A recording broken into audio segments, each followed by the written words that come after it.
You're listening to Eyra and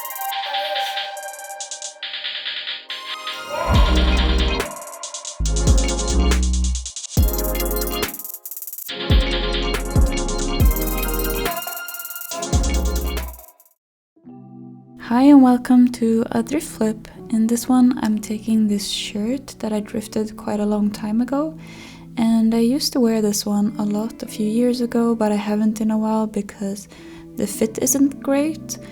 It's kind of wide in the body and the sleeves are a bit too cropped in my liking. So I was just considering giving it away, but then I thought, why not experiment on this one? Because I've been wanting to make a cutout top for a while, and I could just try it out with this shirt and see how it works before I cut in some nicer material. So I started off with sketching out the shapes that I wanted the holes to be, and I figured out that I also want some detachable sleeves, so that's why I'm making this little flap that hangs down.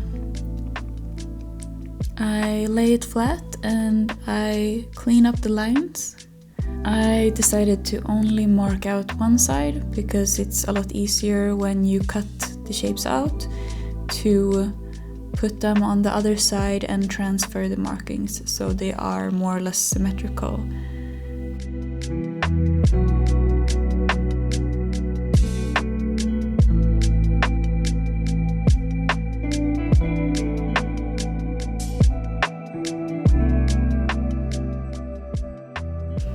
And when I'm happy, I just go ahead and cut out the markings that I've made that I'm sure about. And I would just say, like, if I would do this again, I would probably add some seam allowance because some of the holes became a little bigger than I anticipated and some places became a little bit too thin. So I would just add it before I cut out. And here you can just see me trying to fold it in the middle as good as I can and then transferring some of the markings.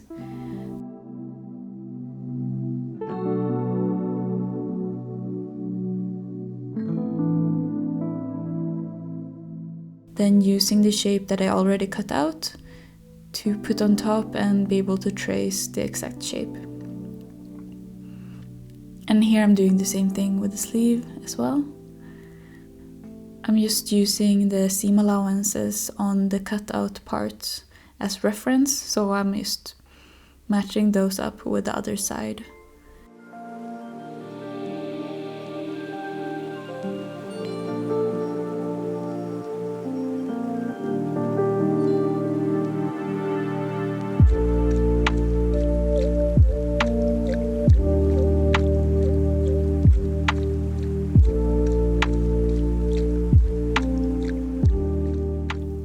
I would say it's pretty good to try it on now and then, just to make sure it fits.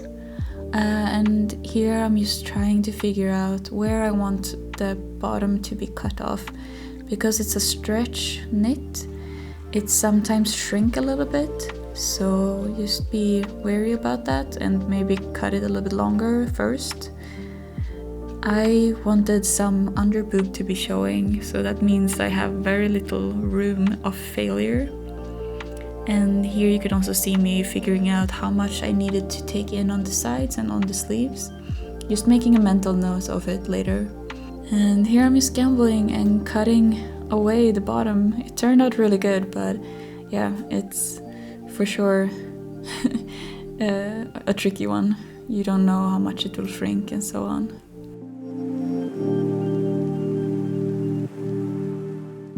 And this is the vision. Now nothing is hemmed, but soon I will start hemming everything.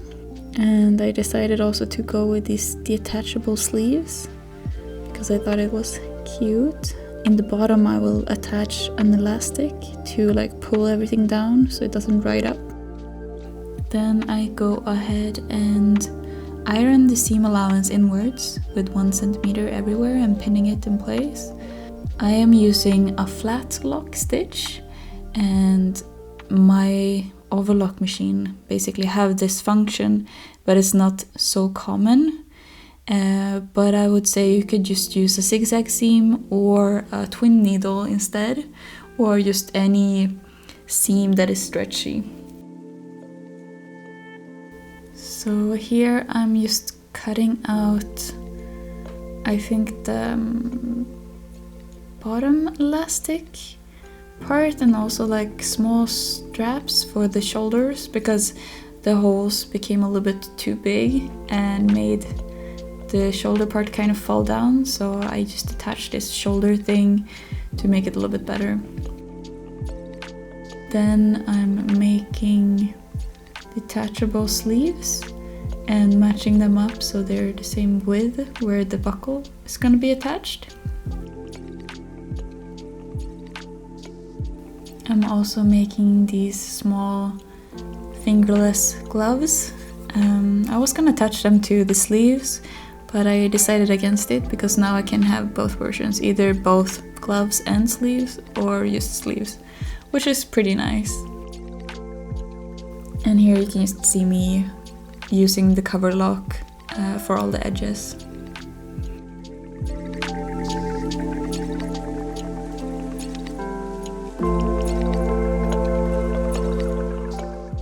Then I figured out that the back was a little bit empty, or I guess not empty, and I thought I would just do a random hole there too as a cutout. And here I've also attached the small ribbing around the waist, so I'm just threading an elastic through with a safety pin.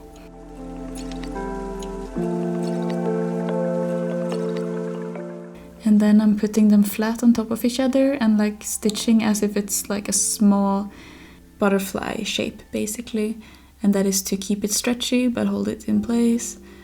Then I pin it in place so that the seam allowance is on the inside all the way around, and stitch some stripes around just to keep the elastic from twisting and keeping the seam allowance from showing.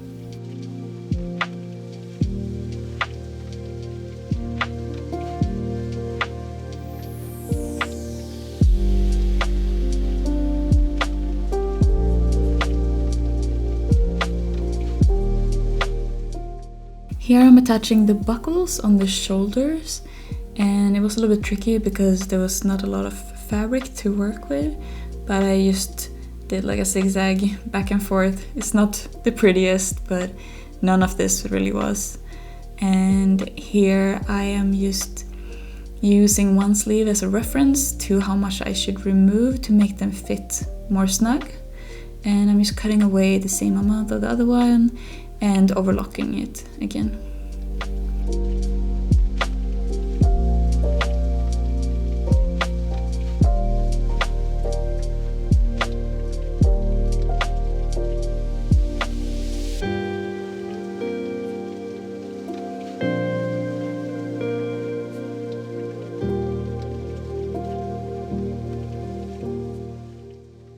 When I'm done with that, I will attach the buckles on the detachable sleeves too, but here there wasn't a lot of fabric to work with, so I decided to hand stitch the seam allowance down instead.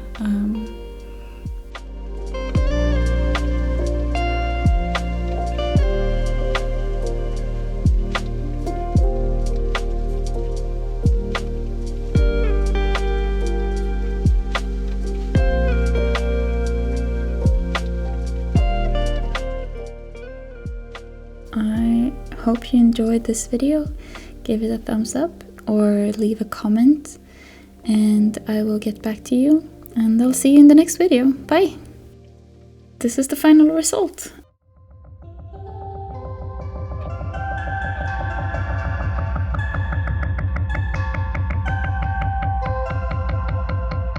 The ocean, a kiss, my shimmering blue lips. The mountain touch, my purple bruised hips. Purple and falling to you, constantly in a mood. Witty, gritty, colorful mood.